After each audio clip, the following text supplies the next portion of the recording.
Our foster care system is shattered. And this podcast is about how we as a community can come together to bring about change in the system and changing the lives of children in foster care. Hi, my name is Rob Shear. I'm the founder of a national charity called Comfort Cases. I'm an advocate for children in foster care. I'm a public speaker. I'm an author of A Forever Family. But most important, I'm a dad to 5 of the most amazing kids. Welcome to the Fostering Change podcast. Well, it's hard to believe we're here at another Tuesday for another episode of Fostering Change. It's been what a wild ride. It's so hard to believe that we are in season 2.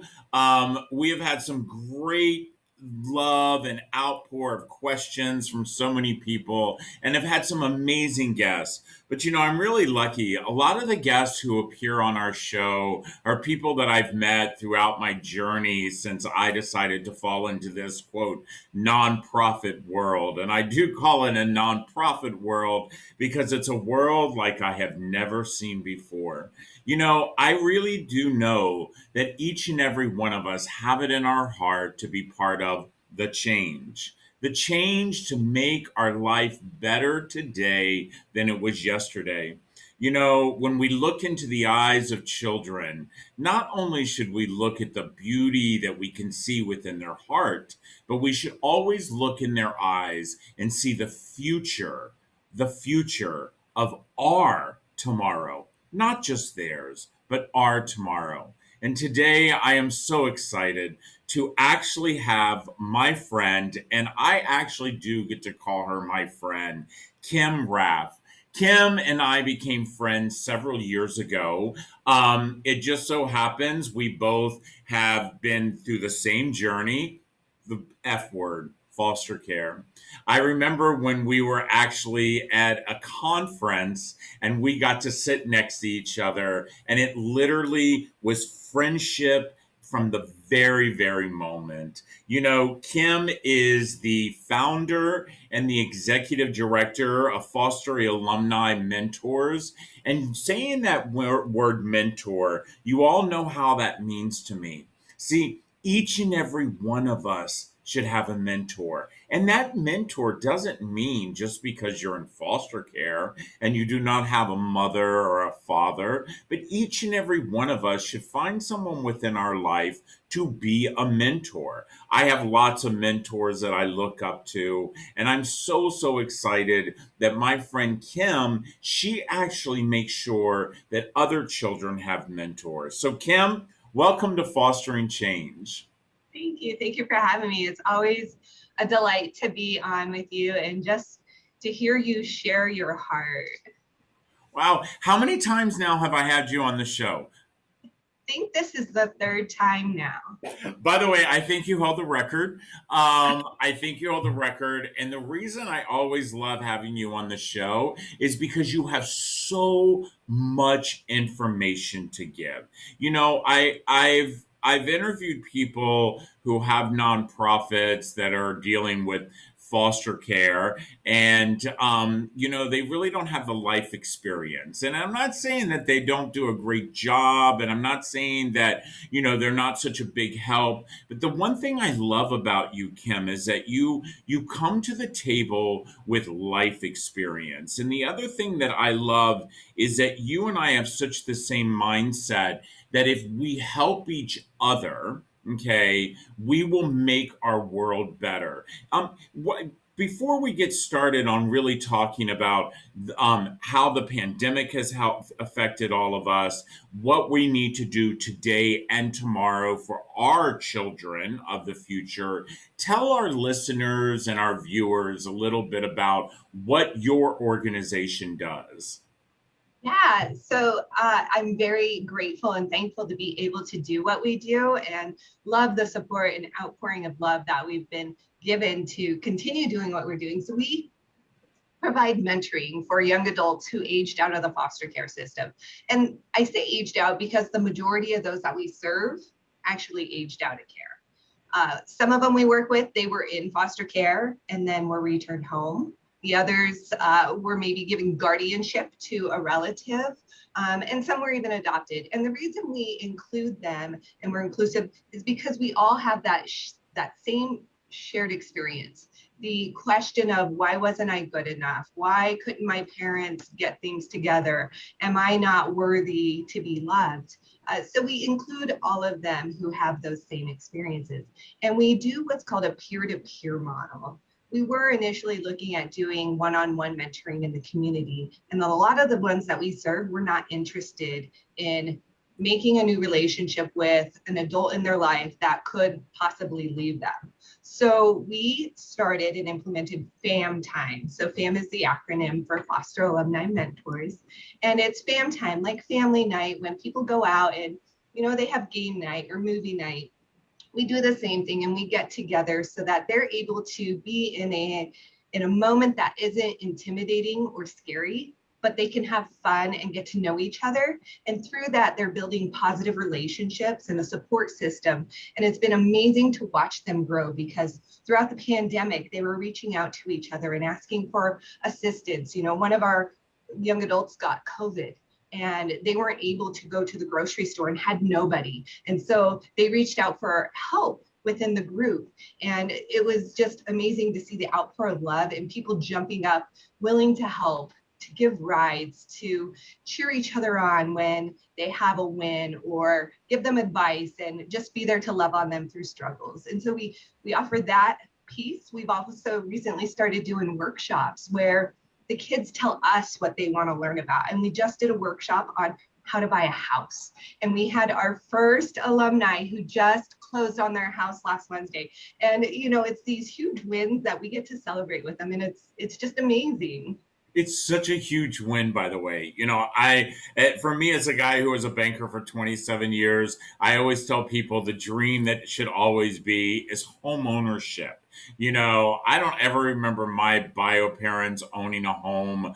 I never thought it would ever be in my dream of owning a home. But home ownership. It's like it's what I talk a lot about when it comes to people who are experiencing homelessness. I really believe that if we were to give them a home first, we could deal with all the other problems, but first give them that stability of their home. I want to circle back a little bit about this fam night that you have. Sounds so exciting. So one of the things that I've been very critical about, and as you know, Kim, I'm very boisterous about my opinion, and not everybody has to agree with it, but I do think it's very, very hard for all of a sudden a child who's in our foster care system, who are given these quote mentors at 15, 16, 17, 18, 19 as they're aging out,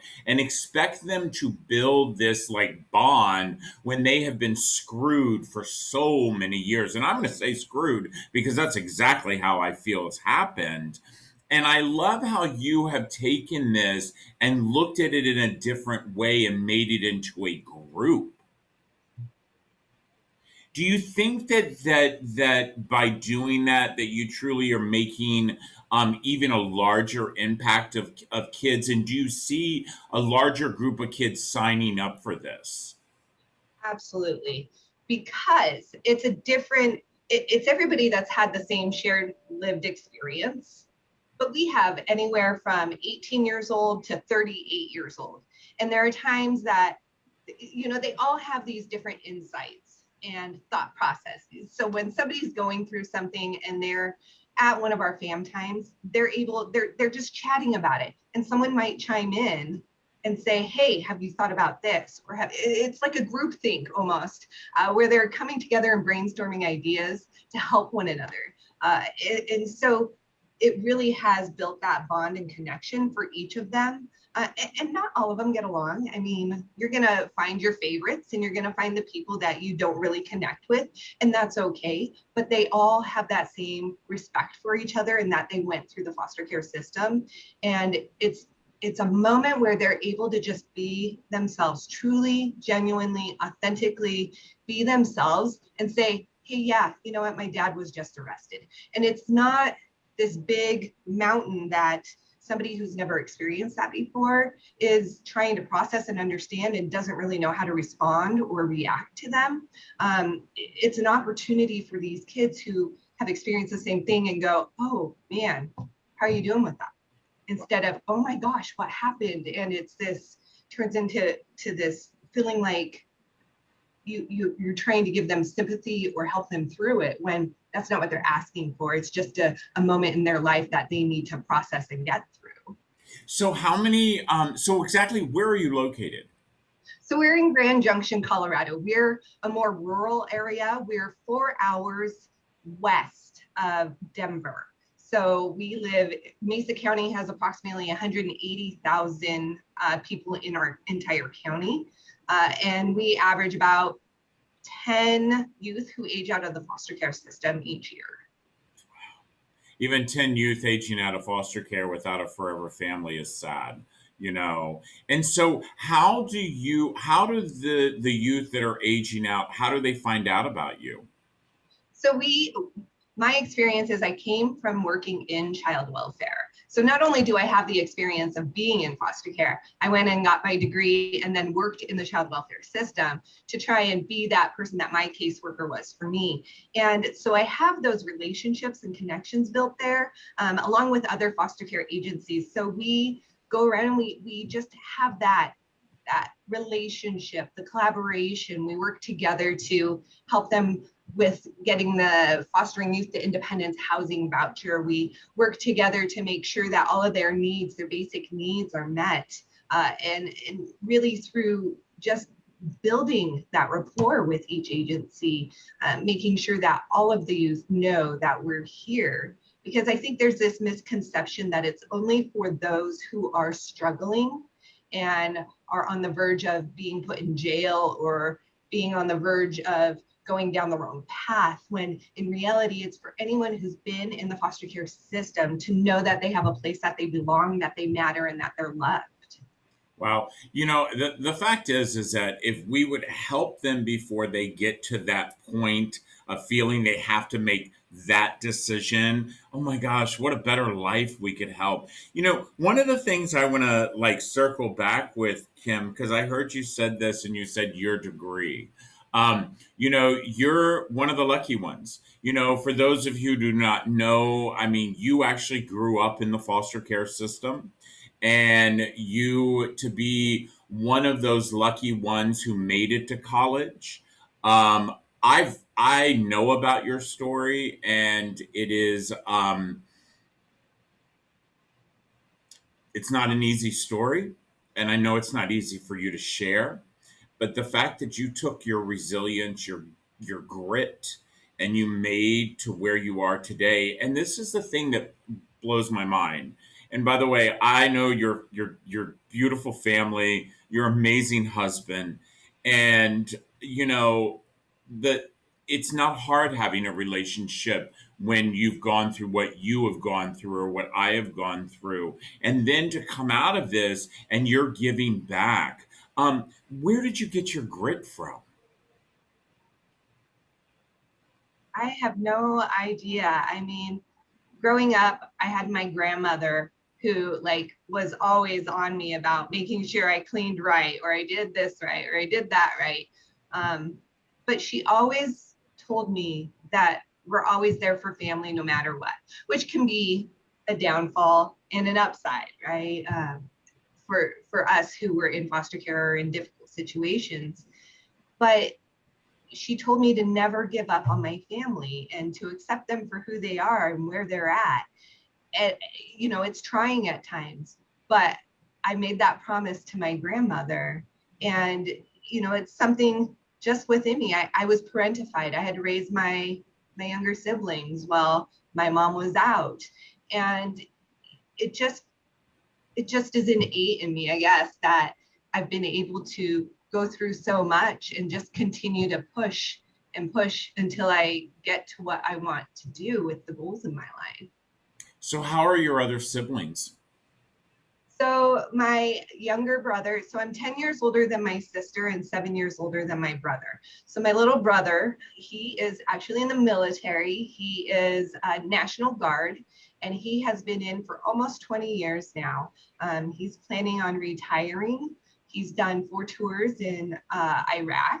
And so, he has his own family and they're doing great, and he's broken the cycle. And I'm very, very proud of him. My sister is working on breaking the cycle.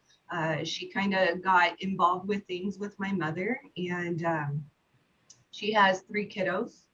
One was adopted through foster care. I have custody of her middle child. And then her 3rd child was adopted through, it was an adoption agency called Hope's Promise. So while my sister was in jail, we were actually able to facilitate an adoption with an amazing family who live on the other side of the mountain, Colorado Springs. And I really, truly believe that they were my sister's saving grace, in that my sister was able to choose the family that her child went to, and they've kept in contact. They're friends on Facebook. Every year for Mother's Day, they send her a book with pictures of her.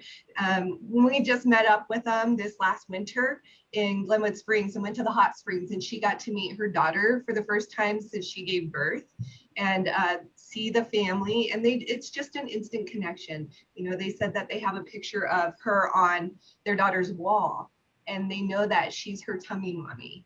And so it's just been really great to watch my sister grow. She's been clean and sober for 3 years. Yes. I'm super proud of her. She's worked on getting her, she's a shift lead at a local fast food restaurant, and she passed a test to become manager of a store. And so they're just waiting to send her out. And so she's been on a really great, great path.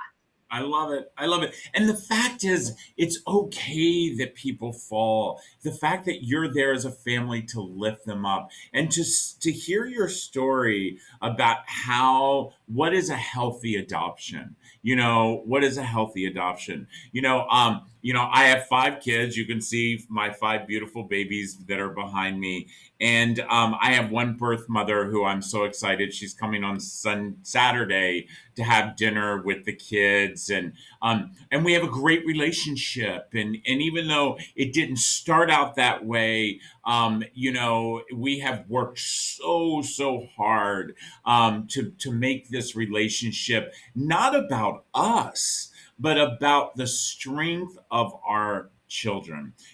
Kim, you've been doing a lot of great things. I know you just took a little sweet trip to Hawaii, which I was so proud of you for that. And there's so many other things coming on, but there is a really big, huge race that's getting ready to happen with your organization. So we're going to take a little bit of a break. And then when we get back, I want to talk about how people can help. Listen, everyone, I say this quite often. As nonprofits, we are only able to do what we do because of people like you. For people like you, our donors, our people that are donating their time, they're donating their money, they're donating their goods. I'm asking you to go to Foster Care Alumni. It's actually Foster Alumni Mentors.org. We'll have that link on. Please, $1, $5, $10, every single penny helps this organization to be better today, tomorrow, and in the future. And by the way, whether you're listening to this podcast on all your favorite podcast platform, Apple and Google and Deezer and Spotify, and I know I've missed a ton of them, do us a favor, share. Share. And if you happen to be watching us this season on our YouTube channel, don't forget to subscribe. Don't forget to get your friends to subscribe. And if you have any questions, or maybe you know somebody that would actually like to be a guest at Fostering Change, please don't hesitate to email us at fosteringchange@comfortcases.org. We'll be right back. Cut. All right, awesome. So leading into the break was really awesome, Rob, but you did have a freeze. So we're going to redo a little bit of that intro into the second half because it was really good. I was actually like really excited. I was like, it's so good because you built up the hype really well, but then it froze right after that for just Right a as second. you started talking about the race that's coming up, your screen froze. We didn't want to interrupt you I was there. like, So Bruce, I didn't stop talking. What the? Yeah, we lost you for a good 3 seconds, I'd say. Okay, do I need to do the whole entire You, podcast? You Google. don't. If you want to just go talk about how there's the race coming up again, and then we're going to talk about it in the second half, and then do one line about it's important to share, and then I'll use everything from the rest of it. Okay. All right. Okay. You ready? I am ready. You guys ready? Here we go. And in 3, 2. So, Kim, we know that you've done a lot of amazing things lately. And yeah, I love the whole entire trip to Hawaii that I got to feel like experience through all the pictures that you had texted and sent me. And I'm really excited to talk about this amazing race that's getting ready to happen. So, listen, everyone, I say this quite often. The only way that we as nonprofits are allowed to do the things that we do is that we need your help. We need you to donate. We need you to donate your time, to donate items. Please, you can always visit fosteralumnimentors.org. You can make a difference. We'll be right back. This episode of Fostering Change is sponsored by Comfort Cases, a national nonprofit that is inspiring our communities to bring dignity and hope to youth in foster care. You know, for just $10 a month, you can support the Comfort Cases mission to eliminate trash bags from the foster care system. For every $10 donated, a Comfort XL duffel bag will be given to a child entering foster care. Please help us be part of the change. Go to comfortcases.org and see how you can help a child entering our foster care system. Well, we are so excited to be back with my friend Kim. Kim is the actual CEO. Do you call yourself also the executive director? Also the secretary, also the fundraiser. I know you carry all the hats when it comes to fosteralumnimentors.org. I do know you have an amazing board. I've met some of them, but there's so many great things that you do to bring awareness to your organization. But the thing that I really, really like, and guys, I have to tell you this quick story, and I actually wasn't going to share it because I wasn't going to embarrass Kim, but I'm going to do it. So several years ago, I want to say it was not last year, it was the year before, Kim reached out to me because, again, as I said, we're really good friends, and she wanted to do a marathon. And there was a new place where she lives, like a river. And correct me, Kim, it's like the River Bend or River Run, where there was, where people could run to a brewery. Yeah, the Riverfront Trail. The Riverfront Trail. Okay, so I knew it, and I was so excited. I was so disappointed that I didn't get to go because I guess you could actually sign up, and then you could run to this brewery, and you got a free beer. Yeah. So I love that idea. So when she reached out to me and told me about this idea, I was like, oh my gosh, you've got to do this. Well, she ended up not, they ended up doing a run, but now they have, this is your third year? Fourth year. Fourth year. This is her fourth year that they've done this. Guys, let me tell you something. I have people reach out to Comfort Cases all the time wanting us to do these 5Ks. And I have done a research with an entire team, and it is a lot of work. It's a lot of work. But let me tell you something that I don't think a lot of you know, all of our listeners and our viewers. It costs a lot of money. The insurance that you have to pay for, it is crazy. But guess what? If you get the right people behind you, it is so cost effective, and it is such a great fundraiser for the organization. So Kim, tell us when exactly your race is starting. And I want to talk about a couple things because number one, by the way, guys, of course, would leave it to Comfort Cases. We are one of the gold sponsors for this because we truly do believe in Kim's nonprofit. But Kim, tell us about this. And the real quick, the one thing I make sure, please do not leave out, is the guy who runs in the dinosaur outfit.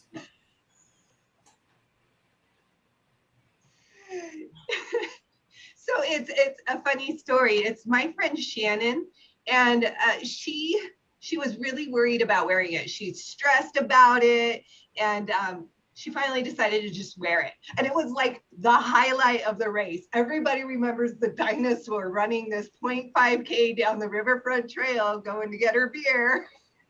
So it's a lot of fun. And our race is September 25th.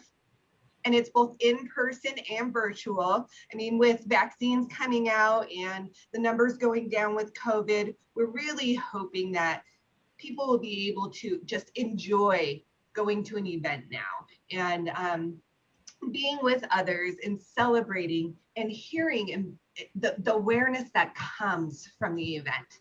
So it's a 0.5K, and it started out as the 0.5K, the race for the rest of us.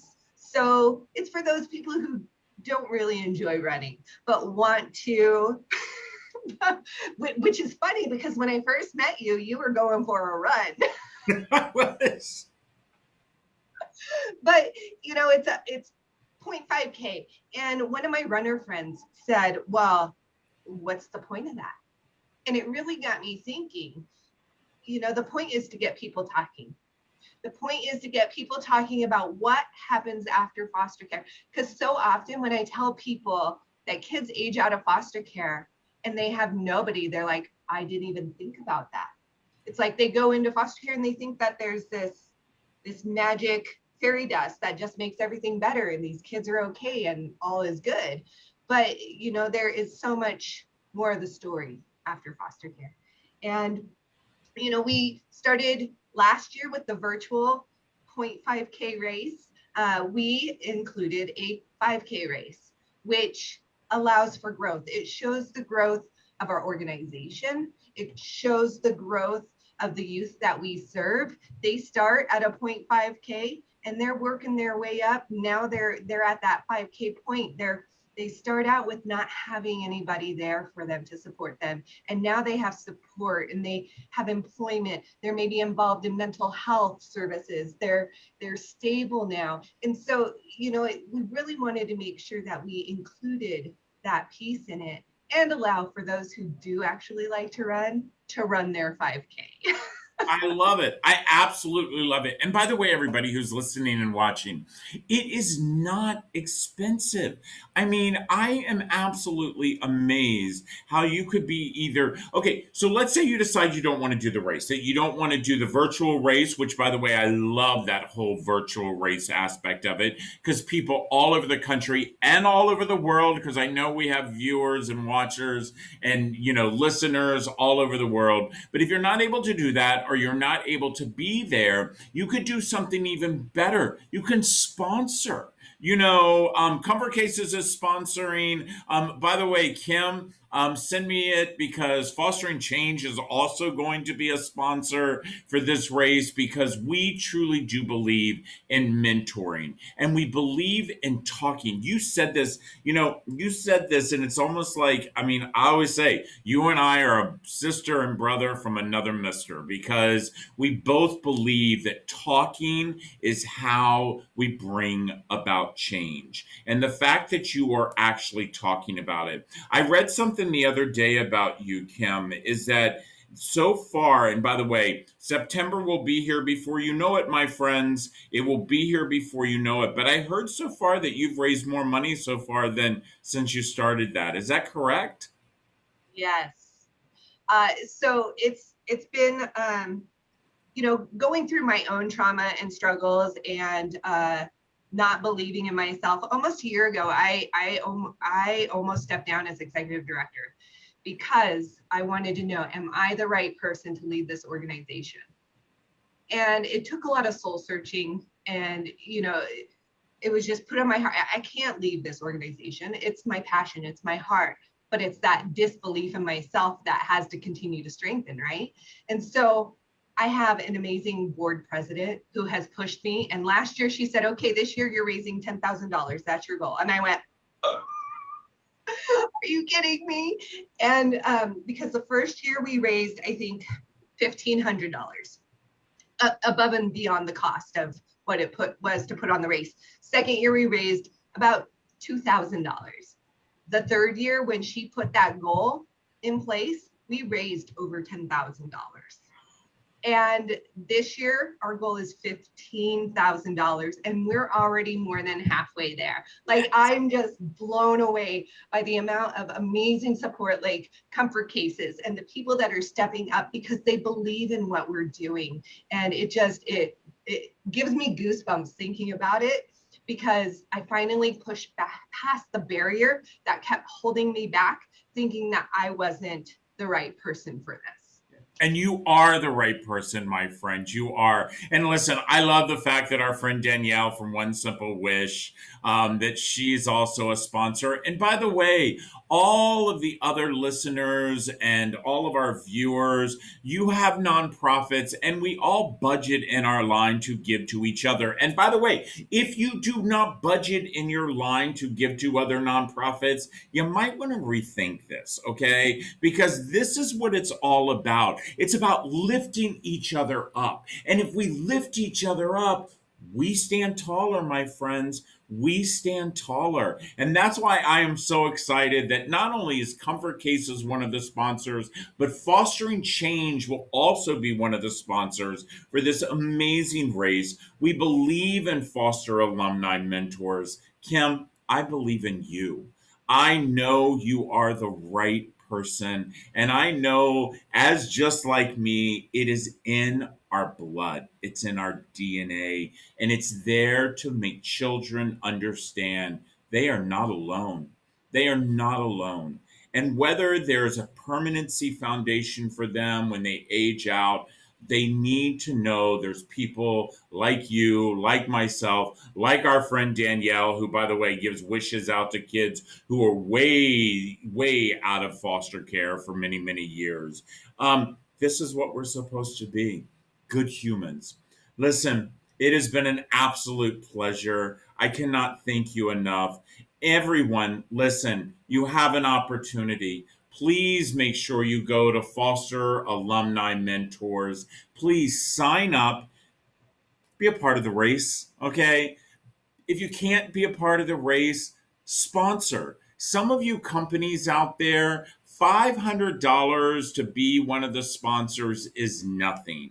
$1,500, which by the way is the max for their sponsorship, is absolutely nothing for your budget. But what I will tell you it is a change for a child like you could not believe. And I say this, we can take care of the children today by doing these amazing things, coming together as nonprofits, having these amazing races to be able to still have these fam meetings that they're having, or wait till tomorrow, because tomorrow you will take care of them. You will take care of them when we have shown them no future and they end up behind bars. Or teenage pregnancy. Let's do it today. Let's make our future brighter tomorrow, starting today. Kim, thank you. I love you. I cannot wait for you to be back on our show again, because we are going to follow up. Everyone, you will have the link to go exactly to Fostering Alumni Mentors. You'll be able to go through that. Please make sure you share this episode. For all of you that are listening to your favorite podcast, please share it, because you never know who is going to be listening and who can actually make a difference for just one more child. Thank you, everybody. Be part of the change. Thank you.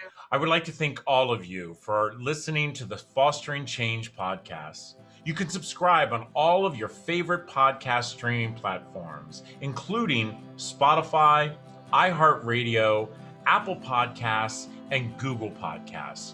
Make sure you follow Comfort Cases on Facebook, Instagram, LinkedIn, YouTube, and Twitter at Comfort Cases. Check out the Fostering Change blog at comfortcases.org. And I know some of you have a question, and I know some of you would love to be a guest. Please personally reach out to me at fosteringchange@comfortcases.org. That's fosteringchange@comfortcases.org. Then do me a big favor. Please help spread the word. Share this podcast. Share it with your friends and your family. Remember, I say this quite often, we're all part of the same community. And that community, it's not our zip code, but our human race. Let's all make a difference.